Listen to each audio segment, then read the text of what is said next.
मित्रांनो, आता आपण नवीन एक कन्सेप्ट शिकणार आहोत. त्याला काय म्हटलं जातं, पॅटर्न्स असं म्हटलं जातं. आता पॅटर्न्स म्हणजे काय, आता ती कन्सेप्ट तुम्हाला समजण्यासाठी इथे काही मी एक्झाम्पल देणार आहे. आता मी सपोज एक ट्रायंगल घेतला आणि एक नंतर सर्कल घेतला, नंतर पुन्हा ट्रायंगल घेतला, नंतर पुन्हा एक सर्कल घेतला, इथे मी ट्रायंगल घेतला. आता तुम्हाला विचारलं की ट्रायंगल नंतर काय येणार, तर तुम्ही पटकन सांगू शकता की इथे सर्कल येईल. म्हणजे हा एक काय झाला, पॅटर्न झाला. आता मी इथे एक फ्लावर घेतलं आणि इथे एक स्क्वेअर घेतला, देन आणखीन इथे एक फ्लावर घेतलं, इथे स्क्वेअर घेतला, इथे फ्लावर घेतलं आणि इथे तुम्हाला म्हटलं की इथे फिल इन द ब्लँक्सवर काय लिहिणार तुम्ही, स्क्वेअर. त्याच्यानंतरच्या फिल इन द ब्लँक्समध्ये तुम्ही काय लिहिणार, तर तुम्ही काय काढणार, तिथे फ्लावर करणार. म्हणजे हा काय हे काय झाला, एक पॅटर्न झाला.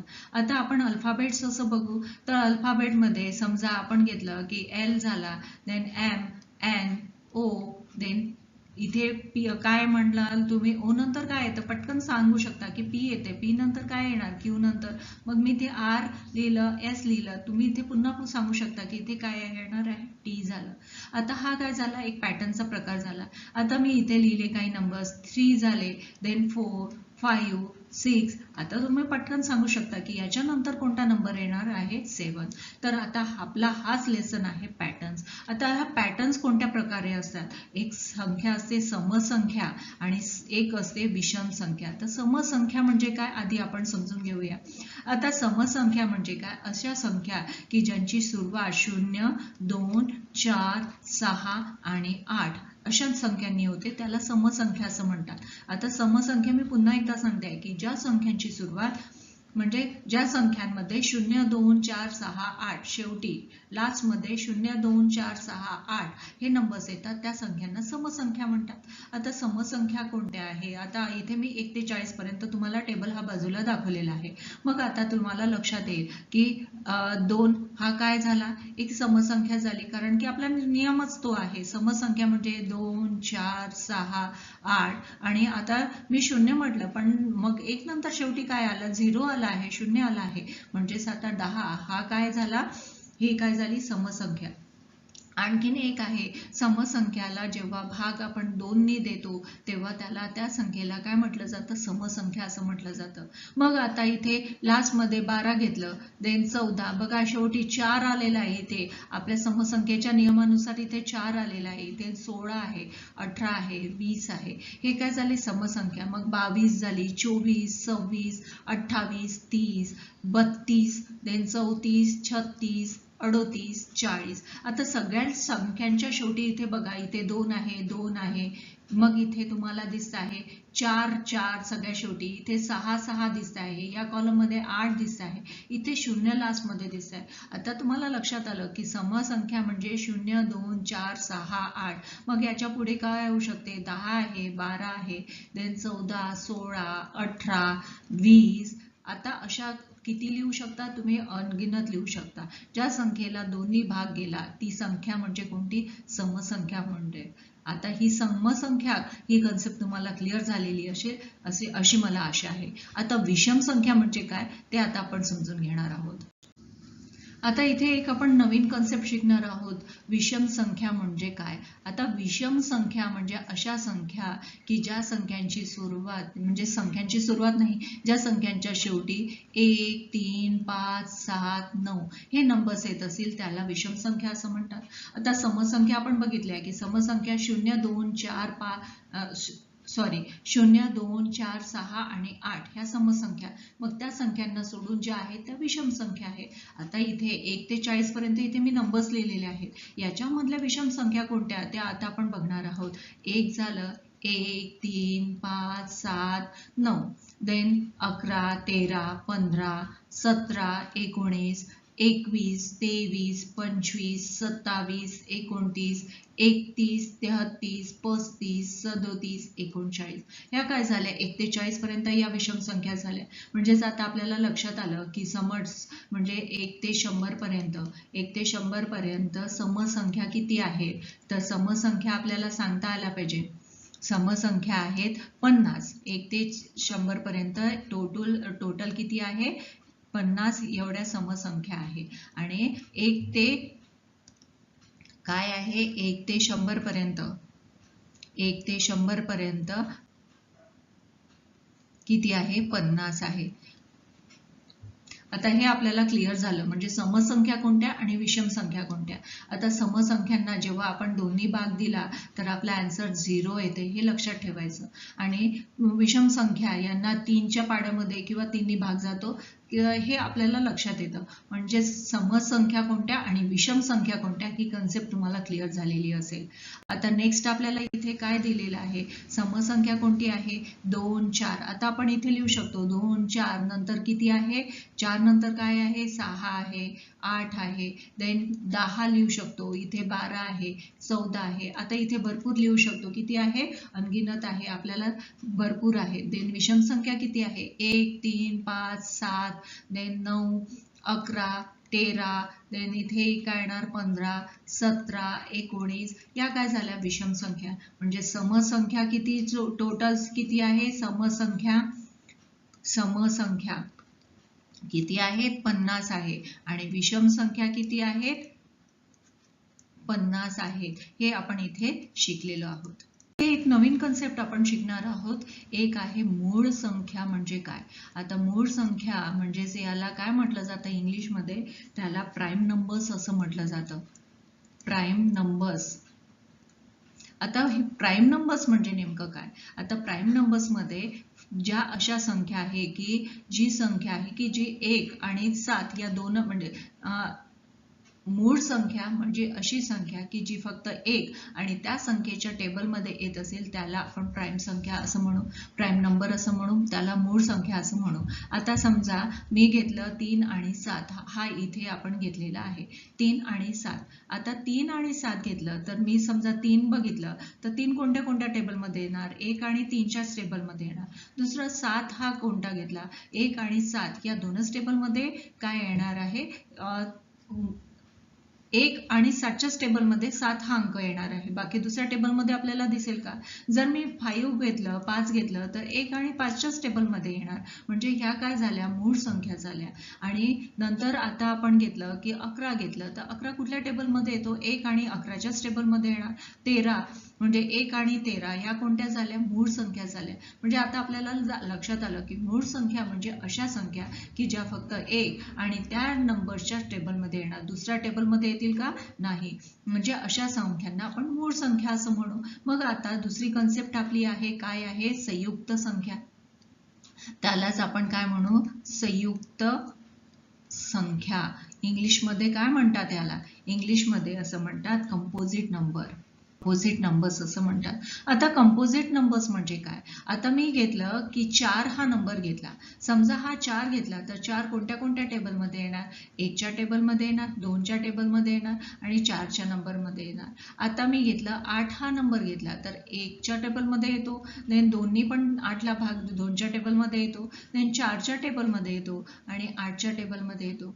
आणखीन मी घेतलं 15 हा नंबर घेतला मग 1च्या टेबलमध्ये 3च्या टेबलमध्ये येणार, देन 5 आणि 15 या टेबलमध्ये आला. म्हणजे ह्या काय झाल्या या झाल्या संयुक्त संख्या झाल्या. म्हणजे आता लक्षात आलं की संयुक्त संख्या म्हणजे हे काय आहे दोन संख्यांपेक्षा जास्त टेबलमध्ये ज्या येत असतील त्याला संयुक्त संख्या म्हणतात. आणि मूळ संख्या म्हणजे काय एक ती संख्या म्हणजे 1च्या टेबलमध्ये. आता समजा 13ला आपण 13 1 13 म्हणजे 1 आणि 13 या दोन संख्येमध्ये जर मी इथे घेतलं की 29 हा नंबर घेतला तर फक्त मला 29 1च्या टेबलमध्ये येणार आणि 29 दुसऱ्या टेबलमध्ये येईल का नाही. म्हणून मग आता 29 हा काय झाला मूळ, ही 29 ही काय झाली मूळ संख्या झाली. त्यालाच इंग्लिशमध्ये आपण प्राईम नंबर्स म्हणतो. आणि संयुक्त संख्या म्हणजे 2 पेक्षा जास्त टेबलमध्ये जेव्हा येत असतील तेव्हा त्याला संयुक्त संख्या असं म्हटलं जातं.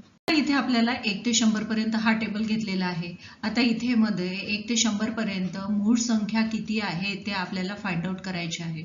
तर आता आपल्याला माहिती नाही तर आपण त्या बघणार आहोत की टोटल किती प्राईम नंबर्स आहेत. तर आता 1 ही मूळ संख्या नाही, 1 ही काय आहे नैसर्गिक संख्या आहे. म्हणून 1ला आपण मूळ संख्या प्राईम नंबर मध्ये काउंट करणार नाही. मग दुसरी कोणती आहे 2 आहे, देन 3 आहे, 5 7 आणि 9 आहे का नाही. म्हणजेच इथे किती आले आहे मूळ संख्या किती आहे 4 आहे. मग इथे आहे 11 आहे 13 आहे 15 नाही, 3 5 15 म्हणजे त्या टेबलमध्ये तो 17 आणि 19 ही दुसरी आहे 4. देन 21 येतो का? येतं की 7 21, 21च्या टेबलमध्ये येते. देन 23 आहे आणि दुसरं कोणतं आहे 29. म्हणजेच इथे कोणते आले 2 आलेले आहेत. आता इथे बघा 29, 30, 31 कोणत्या टेबलमध्ये येतो का? नाही, 31 येत नाही. 33 येतात, 11 33. देन 35, 37 येतात. आता आपल्याला 37 कुठल्या टेबलमध्ये येतात का? नाही, कुठल्याच टेबलमध्ये येत नाही. म्हणजेच इथे काय झालं आहे, आपले 2 झालेले आहेत. आता इथे 41 आपण बघितलं, 41 कुठल्याच टेबलमध्ये येत नाही. 43 येतात का? नाही. 44 येतात, 11 चूक 44, म्हणजे 45 ला पण भाग जातो. 46 येतात, 47 कुठल्या टेबलमध्ये येतात का? नाही, मग 47 येत नाही. आणि मग आता आपल्याला किती मिळालेले आहेत? तिथे 3 मिळालेले आहेत. आता नेक्स्ट 51 येतात, 52 येतात, 53 किंवा 17 त्रिक 51 होते आणि 53 कुठल्या टेबलमध्ये येतात का? नाही, 53 कुठल्या टेबलमध्ये येत नाही. मग 53 येत नाही, आणखीन 54 येतात, 55 येते, 56 येते, देन 57 येतात, 58 येतो, देन 59 येत नाही. म्हणजेच इथे किती आहे? 2 आहे. देन 61 कोणत्याच टेबलमध्ये येत नाही. 61 नंतर आता आपल्याला 61 नंतर बघा 62 येते, 63, 9 63 आहे, 65 ला पण भाग जातो, 67. आता 67 कोणत्या टेबलमध्ये येतात का? नाही. म्हणजेच इथे किती आपल्याला मूळ संख्या मिळालेल्या आहेत? 2 मिळाल्या. आता 71 बघा, 71 कुठल्याच टेबलमध्ये येत नाही. 71, देन 73 सुद्धा कुठल्या टेबलमध्ये येत नाही. 77, 11 7 77 आहे. 79 कोणत्या टेबलमध्ये येत नाही. म्हणजेच इथे आपल्याला 2 नाही, इथे किती मिळालेल्या आपल्याला? 3 या मूळ संख्या मिळालेल्या आहे. आता नेक्स्ट 81 ला भाग जातो, 9 9 देन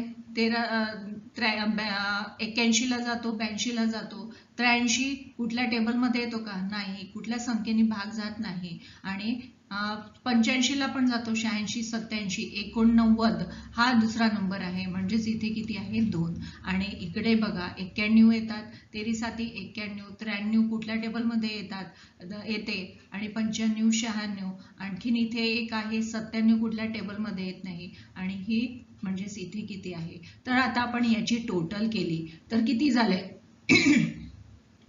4 आणि 4 8 आणि 2 10, 10 आणि 2 12, 12 आणि 3 15, 15 आणि 2 17, 2 19, 19 आणि 3 22, 2 22, 23 24 आणि 1 25. म्हणजेच आता आपल्याला लक्षात आलं की एकूण मूळ संख्या यांची संख्या किती आहे? 25. मग आता आपल्याला स्कॉलरशिप नवोदय या परीक्षेमध्ये विचारलं की 1 ते 100 पर्यंत एकूण टोटल किती मूळ संख्या आहे, तेव्हा आपल्याला सांगता आलं पाहिजे की टोटल मूळ संख्या किती आहेत? 25 आहे आणि त्याची संख्या आपल्याला लिहिता आली पाहिजे. दुसरी कोणती आहे? संयुक्त संख्या. आता आपण मूळ संख्या शिकलो होता, आता संयुक्त संख्या कोणत्या आहे? आता संयुक्त संख्या म्हणजे काय? ज्या आपल्याला मूळ संख्या आहे त्या सोडून आपल्या ज्या राहिल्या त्या संयुक्त संख्या. आता 100 मधून आपल्याला माहिती आहे 25 किती आहे? मूळ संख्या आहे. म्हणजे शिल्लक राहिले किती राहिले? 75. पण एक ही काय आहे? एक ही नैसर्गिक संख्या आहे. म्हणजेच ती ना मूळ संख्या आहे ना संयुक्त संख्या आहे. म्हणून ह्याच्यातून 1 वजा केला म्हणजेच टोटल आपल्याला संयुक्त संख्यांची संख्या किती मिळते? 74. तर आता आपल्याला विचारलं की संयुक्त संख्या 1 ते 100 पर्यंत किती आहे? तर 74 एवढं सांगता आलं पाहिजे. म्हणजे आता आपल्याला बघा इथे तुम्हाला नवीन गोष्ट शिकायला मिळेल, प्राईम नंबर्स म्हणजेच मूळ संख्या किती आहे. तर आता आपल्याला सांगता आलं पाहिजे की मूळ संख्या 1 ते 100 पर्यंत किती आहेत? बरोबर आपल्याला किती आहेत? 25 आहेत. आत्ताच आपण बघितलं. मग 1 ते 100 पर्यंत संयुक्त संख्या कोणत्या? तर आपल्याला सांगता आलं पाहिजे संयुक्त संख्या कोणत्या आहेत? संयुक्त संख्या आताच आपण संख्यांची काढलेल्या आहेत, नंबर्स किती आहेत? 74 आहे. मग आता त्याच्यामधला 2 हा काय आहे? 2 ही एकच अशी एक समसंख्या आहे. 2 ही सममूळ संख्या आहे. 2 ही मूळ संख्या आहे. मग आता तुम्हाला फिल इन द ब्लँक्स किंवा मॅच द पेअर मध्ये विचारलं की 2 फक्त अशी कोणती संख्या, अशी एक कोणती सममूळ संख्या आहे, तर तुम्हाला सांगता आलं पाहिजे. आणि चौथा कोणता आहे की 1 ही काय आहे, नैसर्गिक संख्या पण नाही आणि संयुक्त 1 ही काय आहे, नैसर्गिक संख्या आहे. म्हणजेच ती नैसर्गिक संख्या आहे, ती मूळ संख्या नाही किंवा मूळ. आणि ही कन्सेप्ट आणि हे खूप इम्पॉर्टंट आहे, तुम्हाला परीक्षेच्या दृष्टीने खूप इम्पॉर्टंट आहे. जे तुम्हाला मित्रांनो हा व्हिडिओ कसा वाटला कमेंटमध्ये जरूर कळवा आणि व्हिडिओला लाईक, शेअर आणि सबस्क्राईब करायचं विसरू नका, जेणेकरून नवीन येणारे अपडेट्स तुमच्यापर्यंत पोहोचतील. इथे आपण शिकलो की मूळ संख्या कोणती आणि संयुक्त संख्या कोणती, ही कन्सेप्ट तुमची क्लिअर झालेली असेल. आता मूळ संख्या कोणती आहे, 2, 3, 5, 7, देन 11 आहे, 13 आहे, 15 आहे का, नाही, 17 आहे, 19 आहे, देन 23 आहे, 29 आहे, हे अशा भरपूर आहेत. देन संयुक्त संख्या 4, 6, 8, 9, 10, 11 नाही, 12 आहे, 14 आहे, 15 आहे, 16 आहे, 17 नाही, 18 आहे. तर या अशा भरपूर आपल्या संयुक्त संख्या आहेत. आता एक नेक्स्ट कन्सेप्ट आपण शिकणार आहोत, जोड मूळ संख्या म्हणजे काय. आता जोड मूळ संख्या म्हणजे नेमकं काय, तर इथे तुम्हाला डेफिनेशन दिली की 2चा फरक असणाऱ्या मूळ संख्या या जोड मूळ संख्या आहे. आता मी इथे तुम्हाला फक्त उदाहरणासाठी मी इथे तुम्हाला 10 पर्यंत अंक लिहिलेले आहेत, म्हणजे त्याच्यावरून तुम्हाला कल्पना येईल की ह्या जोड मूळ संख्या म्हणजे काय. आता 1 ही जोड मूळ संख्या नाही आहे, 1 ही काय आहे, नैसर्गिक संख्या आहे, म्हणजे 1 याला कन्सिडर केल्या जात नाही. मग आता 3 आणि 5 हे दोन नंबर आपण घेतले, 3 आणि 5. आता 3ला मी जर 3चे केले तर 3 कोणत्या पाड्यामध्ये येतात, 1 आणि 3च्या पाड्यामध्ये येतात. आणि 5 हे कोणते आहे, 1 आणि 5 यांच्यामध्ये येते. म्हणजेच याच्यामध्ये सामायिक काय आहे, सामायिक कोणता आहे, अवयव कोणता आहे आपला.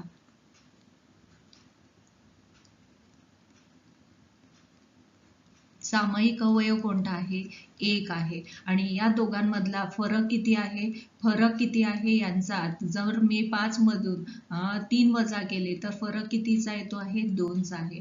म्हणजेच 2 ही काय झाली, मूळ संख्या झाली. आणखीन एक उदाहरण आपण घेऊ, 7 आणि आता 5 आणि 7 ही दुसरी उदाहरण आपण घेणार आहोत. आता 5 आणि 1 7, मग 7तून 5 गेले, याच्यातला फरक किती राहिला, 2 राहिला. म्हणजे 2 याच्यामधला फरक किती येत आहे, 2. आपलं काय म्हटलेलं आहे की 2चा फरक असणाऱ्या मूळ संख्या किती आहे, तर 7 मधून 5 गेले, 2 राहिले. मग याचे 5चे सामायिक अवयव कोणते आहे, 1 आणि 5 हे आहे. देन 7चा कोणता आहे, 1 आणि 7 आहे. मग ह्याच्यातला सामायिक घटक कोणता, सामायिक अवयव कोणता आहे, तर आपल्याला सामायिक अवयव आहे 1 आहे, 1 आहे. मग याच्यामधलाच म्हणजेच आता आपल्याला लक्षात आलं की जोड मूळ संख्या म्हणजे काय, की ज्यांच्यामध्ये जोड जे फरक असतात मूळ संख्या तर आहे पण त्याच्यामध्ये फरक हा 2चा असेल. मग आता अशा जोड मूळ संख्यांची 1 ते 100 पर्यंत जर तुम्हाला विचारलं की 1 ते 100 पर्यंत जोड मूळ संख्या किती आहे, तर ते तुम्हाला सांगता आलं पाहिजे. आणि तेच आता आपण नेक्स्ट टेबलवर पाहणार आहोत.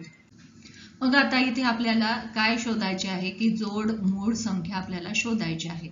मग आता जोड मूळ संख्या आपण शोधतो आहे, तर इथे आपल्याला टोटल जोड मूळ संख्या किती दिलेल्या आहे, 1 तर नाही. मग 3 आणि 5 याच्यामधला फरक किती आहे, 2चा आहे. म्हणजे 3 आणि 5, आता ही एक जोड मूळ संख्या झाली. म्हणजेच आता आपण 3 आणि 5 ही शोधलेली आहे. देन 5 आणि 7 याच्यामध्ये पण कितीचा फरक येतो, 2चा येतो. म्हणजेच काय आहे, 5 आणि 7 ही दुसरी जोडी आपल्याला मिळाली. तिसरी कोणती आहे, आता बघा 9 नाही आहे. मग 11 आणि 13 ही दुसरी आपल्याला, 11 आणि 13 ही तिसरी जोडी आपल्याला मिळालेली आहे, 11 आणि 13. मग चौथी जोडी कोणती आहे, पण 14 आहे का, 14 टेबलमध्ये येतात. मग 15 येतात, 16 येतात, 17 आणि 19 यांच्यामधला फरक 2 आहे. म्हणजे चौथी जोडी आपली कोणती आहे, 17 आणि 19 आहे. पाचवी जोडी कोणती आहे, आता 21 टेबलमध्ये येतात, 22, 23 येते.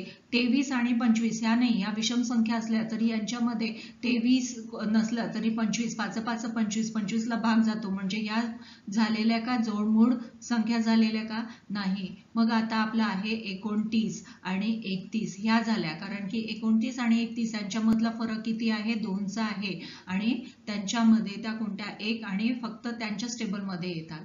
मग आता नेक्स्ट आता बघा 33, 34, 35, 36, 37, 39 येते.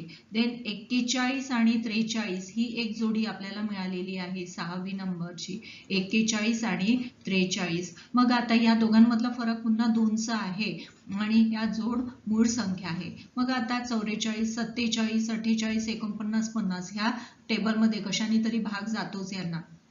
मग आता आहे 59 आणि 61. आता ह्या दोन्ही 7वी आपली जोडी आहे की 59 आणि 61 ही एक आपल्याला 7वी जोडी मिळालेली आहे. आणखी एक लास्ट जोडी आता ती आपल्याला मिळायची राहिली आहे. मग आता 67, 68, 69, 70 प्रत्येक टेबलमध्ये येते. 71 कुठल्याच टेबलमध्ये येत नाही आणि 73. आता ही काय झाली, 71 आणि 73 अशा आपल्याला टोटल जोड मूळ संख्या मिळालेल्या आहेत. आणि आपल्याला जर विचारलं की टोटल 1 ते 100 पर्यंत जोड मूळ संख्या किती आहेत, त्यांच्या जोड्या किती आहेत, तर त्या किती आहेत, 8 आहेत आणि हे आपल्याला सांगता आलं पाहिजे.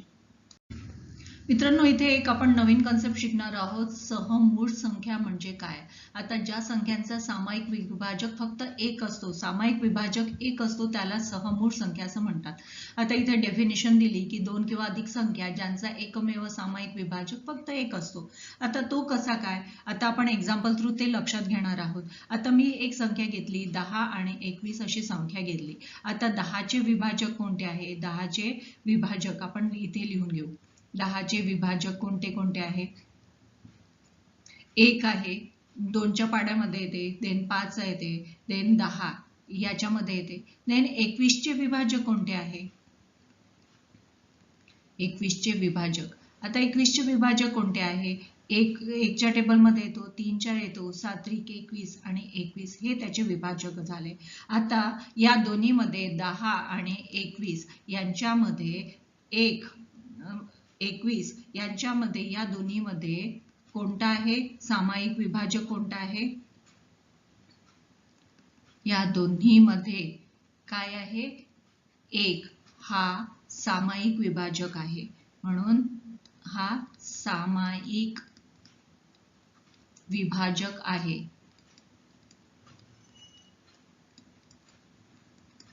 म्हणून 10 आणि 21 ह्या काय आहे, सहमूळ, ह्या सहमूळ संख्या आहे.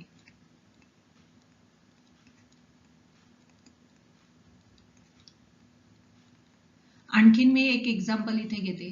आता मी इथे घेतलेलं आहे, आता 6 आणि 8 इथे घेतलेला आहे, या दोन संख्या घेतल्या. 6चे विभाजक किती आहे, आता 6चे विभाजक म्हटलं की 1च्या टेबलमध्ये येते, 2 येते, 3 आणि 6 हे झाले. आता 8चे विभाजक कोणते आहे, 1 आहे, 2 आहे, देन 1 आहे, 2 आहे, 4 आहे, 8 आहे. तर आता आपले यांच्यामधलं सामायिक विभाजक कोणतं आहे, सामायिक विभाजक आता कोणते आहे, इथे 2 दिसत आहेत आपल्याला, कोणते कोणते, 1 आणि 1 आणि 2, इथे पण 1 आणि 2 दिसत आहे. म्हणजेच आता हे त्यांचा सहगुणक 1 आहे का, एकच आहे का, नाही. म्हणून आपल्याला लिहिता येईल 6 आणि 8 ह्या काय आहे, सहमूळ संख्या नाहीत. मित्रांनो, आता तुम्हाला सहमूळ संख्या म्हणजे काय ही कन्सेप्ट क्लिअर झालेली असेल. मित्रांनो, सहमूळ ही संख्या आणखी ही कन्सेप्ट तुमची आणखीन क्लिअर होण्यासाठी आपण आणखीन एक्झाम्पल घेणार आहोत. आता मी डिटेलमध्ये लिहिणार नाही, फक्त तुम्हाला लक्षात आलं पाहिजे म्हणून काही उदाहरणं आपण इथे घेऊ. आता मी घेतलं 11 आणि 13 हे दोन संख्या घेतल्या. 11ला भाग कशाने जातो, 1 आणि 11 आहे. 13 मध्ये 1 आणि 13 अशी आहे. मग आता यांचा सामायिक विभाजक कोणता आहे, 1 आहे. म्हणून 11 आणि 13 ह्या काय आहे, जोडमूळ संख्या आहेत का, हो, जोडमूळ संख्या आहेत. आता आपण घेणार आहे इथे आणखीन एक एक्झाम्पल घेऊया. इथे घेऊया, आपण घेतलं 23 आणि 25, 23 आणि आपण 23 आणि 25 आपण जर घेतली तर 23चं सामायिक विभाजक 1 आणि 23 आहे. 25चं काय आहे? 1 आहे, 5 आहे आणि 25 आहे. मग आता याच्यातला कॉमन कोणता झाला? 1. म्हणजे ही जोडमूळ संख्या आहे का? आहे. आता नेक्स्ट आपण इथे घेतला की जेव्हा 12 आणि 18 हा 12 आणि 18 ही घेतली. आता 12च्या टेबलमध्ये 12 कशामध्ये येतो? 1 नी येतो, 2 नी येतो, देन 3 नी जातो, 4 नी जातो, देन 6 नी आणि 12 हे त्याचे सामायिक विभाजक आहे. 18 आता 18 1 नी येतो, 2 नी येतो, 3 नी येतो, देन 6 नी येतो, 9 नी येते आणि 18 या टेबलमध्ये आपल्याला येते. मग यांचे सामायिक विभाजक कोणते? 1 आहे, 2 आहे, 3 आहे. म्हणजेच आता एकापेक्षा जास्त आहे. म्हणजेच हे सामायिक विभाजक आहे का? 12 आणि 18 आहेत का? सामायिक जोडमूळ संख्या आहे का? नाही. म्हणजेच आता तुम्हाला सामायिक जोडमूळ संख्या म्हणजे काय ही कन्सेप्ट क्लिअर झालेली असेल. आणि मित्रांनो, यानंतर आपण 4.1 मध्ये याचे जे प्रॅक्टिस सेट आहे 4.1 मध्ये आपण भेटूया. तोपर्यंत थँक्यू.